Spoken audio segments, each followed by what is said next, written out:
ውድ የአዋጅ ሚዲያ ቤተሰቦች የዕለቱን አንኳር ዜናዎች ከዚህ እንደሚከተለው እናቀርባለን። ቻናሉን ሰብስክራይብ እያደረጋችሁ አብራችሁን እንድትቆዩ እናሳስባለን። ሰበር ዜና። የፋኖ ታጣቂዎች በዛሪማና በአደርቃይ እጅ ሲሰጡ በደቡብ ወሎ ዞን ወግዲ ወረዳ መደምሰሳቸውን የአገር መከላከያ ሰራዊት አስታወቀ። በሰሜን ጎንደር ዞን ዛሪማና አደርቃይ አካባቢዎች ሲንቀሳቀሱ የነበሩ የፋኖ ቡድን አባላት ሰሞኑን የሰላም አማራጭን በመቀበል ከነሙሉ ትጥቃቸው ለሰራዊቱ እጅ ሰጥተዋል። በ10ኛ እዝ መብረቅ ክፍለ ጦር በተሰማራበት የግዳጅ ቀጠና 47 የፋኖ ቡድን አባላት በሀገር መከላከያ ሰራዊት አመራር የሃይማኖት አባቶችና የሀገር ሽማግሌዎች ጋር በጋራ በመሆን በተደረገ ጥረት የሰላም ጥሪን ተቀብለው እጅ መስጠታቸውን የመብረቅ ክፍለ ጦር አዛዥ ኮሎኔል ስንታየው ሰዒድ ተናግረዋል። የቡድኑ አባላት ከቡድን እስከ ነፍስ ወከፍ መሳሪያና መሰል ተተኳሽ ይዘው እጃቸውን ለክፍለ ጦሩ ሰራዊት መስጠታቸውን ተናግረዋል። በሌላ ዜና በደቡብ ወሎ ዞን ወግዲ ወረዳ በህግ ማስከበር ግዳጅ ላይ የሚገኘው የ11ኛ እዝ ክፍለ ጦር በፋኖ ቡድን ላይ የማያዳግም እርምጃ በመውሰድ ሙትና ቁስለኛ ማድረጉን የሬጅመንቱ አዛዥ ሻምበል ጥላሁን ተስፋዬ ገልጸዋል።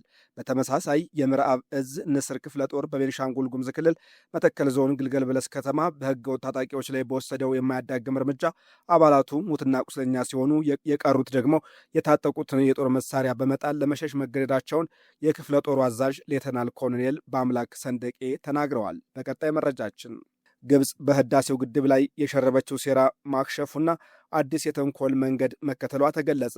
የታላቁ የኢትዮጵያ ህዳሴ ግድብ ምዕራፍ የተዘጋበት ግብፅ በጠንካራው የኢትዮጵያ ዲፕሎማሲና ቁርጠኛነት ምክንያት ፍላጎቷ ባለመሳካቱ አሁን ደግሞ በሌላ የሴራ መንገድ ተከስታለች ተብሏል። ግብፅ የሐሰት መረጃዎችን በማሰራጨትና ግድቡ ረሃብና ድርቅ ያመጣል በሚል የአዞ እንባ ብታፈስም በዓለም አቀፍ ማህበረሰብ ዘንድ ተቀባይነትን ሳታገኝ ቀርታለች።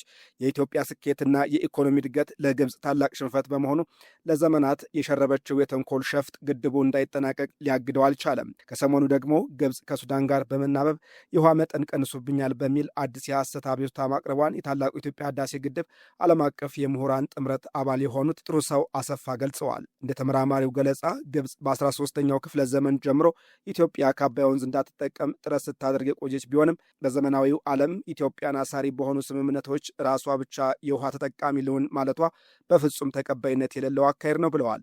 ኢትዮጵያ ሁሉንም ተጽዕኖች በማሸነፍ የግድቡን ግንባታ ያጠናቀቀች ሲሆን ከሰሞኑ የግብፅና የሱዳን ሚዲያዎች የኢትዮጵያ ውሃ ፍሰት እየቀነሰ ነው በሚል የሚያሰራጩት መረጃ ፍጹም ሐሰት መሆኑን ተረጋግጧል። የታችኛው ተፋሰስ ሀገራት ግድቦች ከአባይ በሚያገኙት ፍትሐዊ የውሃ ፍሰት ሙሉ በሙሉ ተጠቃሚ መሆናቸውንና የህዳሴው ግድብ ይልቁንም ውስን አቅም ያላቸውን የሱዳንና የግብፅ ግድቦች ከጎርፍ አደጋ እንደሚጠብቃቸውም ተመራማሪው አስረድተዋል። ኢትዮጵያ 85 በመቶ የአባይ ወንዝ ባለቤት ብትሆንም ሁልጊዜም ቢሆን አብሮ መስራትን፣ የመረጃ ልውውጥንና ፍትሐዊ ተጠቃሚነትን አስቀድማ ስትሰራ ቆይታለች።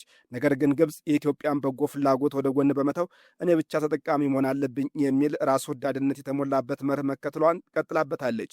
ኢትዮጵያ ከዝናብ ጥገኝነት ለመውጣት ግድቦችን ማስፋት፣ የመስኖ ፕሮጀክቶችን ማሳደግና የግብርና ዘርፉን ማጠናከር እንደሚገባትም ተመላክቷል። ምሁራን እንደሚሉት ኢትዮጵያ ግድቡን በድል ብታጠናቀቅም ተጠቃሚነቷን ይበልጥ ለማረጋገጥና በፍትሐዊነት ውሃ እያሰራጨች መሆኗን ለዓለም ለማሳወቅ በትኩረት ሊሰራ ይገባል። በተጨማሪም ግብፅ ለራሷ ጥቅም ስትል በጋራ መስራትን ብቸኛ አማራጭ እንድታደርግ የዲፕሎማሲ ጥረቱ ተጠናክሮ መቀጠል እንዳለበትና የህዳሴው ግድብ ለግብፅ የተዘጋ ምዕራፍ መሆኑ መመላከት እንዳለበት ነው የተነገረው። በቀጣይ መረጃችን የህወሓት ቡድን ከሻዕቢያ ከግብፅና ከሌሎች ኃይሎች ጋር በፈጠረው ጥምረት ኢትዮጵያን ለማዳከምና ለማፍረስ ለውጭ ኃይሎች አሽከር መሆን እያገለገለ እንደሚገኝ ጋዜጠኛ ዳሞራ ያህያ ገለጹ። ይኸው የትግራይ ወጣት እየሞተ ይለቅ የሚል እንደሆነ ተናግረዋል።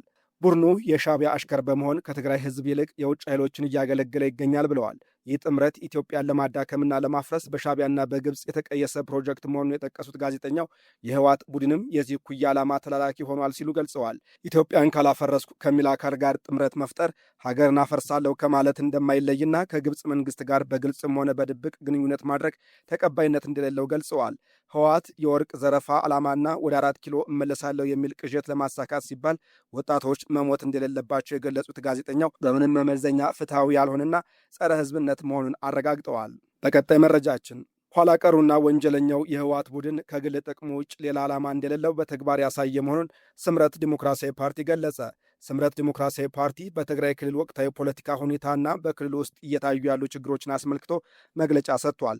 ፓርቲው ባወጣው መግለጫ ኋላ ቀሩና ወንጀለኛ ሲል የጠራው የህወሓት ቡድን በፕሪቶሪያው የሰላም ስምምነት መሰረት የተቋቋመውን ህጋዊ የትግራይ ግዛት አስተዳደር በመፈንቅለ መንግስት በማፍረስ ቡድኑ የውስጥ ኃይሎችን እንደ ዋና ተላላኪ በመጠቀም ትግራይን የሲኦል ምድር አድርጋታለሁ ሲል ኮንኗል። ይህ ቡድን ከመጀመሪያው የፕሪቶሪያው የሰላም ስምምነት ውል እንዳይተገበርና ሰላም እንዳይጠናከር እሾህ ሲዘራ መቆየቱን ያብራራው ፓርቲው ከግል ጥቅሙ ውጭ ሌላ ዓላማ እንደሌለው በተግባር ያረጋገጠ መሆኑን አስታውቋል። የህወሓትን ቡድን የሚያስጨንቀው የህዝብ ደህንነት ሳይሆን የራሱን ጥቅም ማሟላትና የፈጸማቸው ወንጀሎችን ተከትሎ የሚመጣውን ተጠያቂነት ማምለጥ መሆኑንም ጠቁሟል። ለዚህም ዋነኛው ማሳያ አሁን እያደረገ ያለው የጦርነት ትንኮሳ መሆኑን የገለጸው ፓርቲው ቡድኑ በገጠመው ከባድ ፖለቲካዊና ዲፕሎማሲያዊ ሽንፈት እንደዚሁም ከዓለም አቀፍ ማህበረሰብ በመገለሉ ተስፋ ቆርጦ በግልጽ ህገወጥ የሽፍትነት ስራ እየፈጸመ ይገኛል ብለዋል። ስምረት ፓርቲን ጨምሮ ሌሎች የትግራይ የለውጥ ኃይሎች ከሲቪክ ማህበራትና ከፕሪቶሪያ ስምምነት ፈራሚዎች ጋር በመሆን የሰላም ለውጥ ምክር ቤት ማቋቋማቸውን የጠቆመው ዘገባው ምክር ቤቱ በትግራይ መሽጎ የሚገኘውን ይህንን ኋላ ቀር ቡድን ለማስወገድ የተጠናከረ ትግል እያደረገ መሆኑን ገልጿል። በመሆኑም ሁሉም ለውጥ ፈላጊ ፓርቲዎች የተጀመረውን የለውጥ ጉዞ ከዳር ማድረስና ትግላቸውን እንዲያጠናክሩም ጥሪ አቅርበዋል። የፌዴራል መንግስትና የዓለም አቀፉ ማህበረሰብም የዚህን ጸረ ሰላምና የቀጠናውን ያለመረጋጋት ምክንያት የሆነን ቡድን ለማስወገድና ለህግ ለማቅረብ ለሚደረገው ትግል ድጋፋቸውን እንዲያጠናክሩ ፓርቲው መልእክቱን አስተላልፈዋል። በመጨረሻም የማዕከላዊ ኢትዮጵያ ክልል በሽፍቶች ላይ በወሰድነው እርምጃ የመንግስትንና የክልሉን መልካም ገጽታ ለማጠልሸት ሐሰተኛ መረጃ እየተሰራጨብን ነው ሲል ኮነነ። የማዕከላዊ ኢትዮጵያ ክልል ሰላምና ጸጥታ ቢሮ የመንግስትን የሰላም ጥሪ አንቀበልም ባሉና በህዝብ ላይ ጉዳት በማድረስ ላይ የነበሩ ባላቸውና ሽፍቶች ሲል በጠራቸው አካላት ላይ አስተማማኝ እርምጃ መውሰዱን ገልጿል። ይህን ተጨባጭ ሀቅ በማጣመም የክልሉን መልካም ገጽታ ለማጠልሸትና የህዝቦችን አንድነት ለመሸርሸር ኃላፊነት በጎደላቸው አካላት ሐሰተኛ መረጃ እየተሰራጨ እንደሚገኝ አስታውቋል።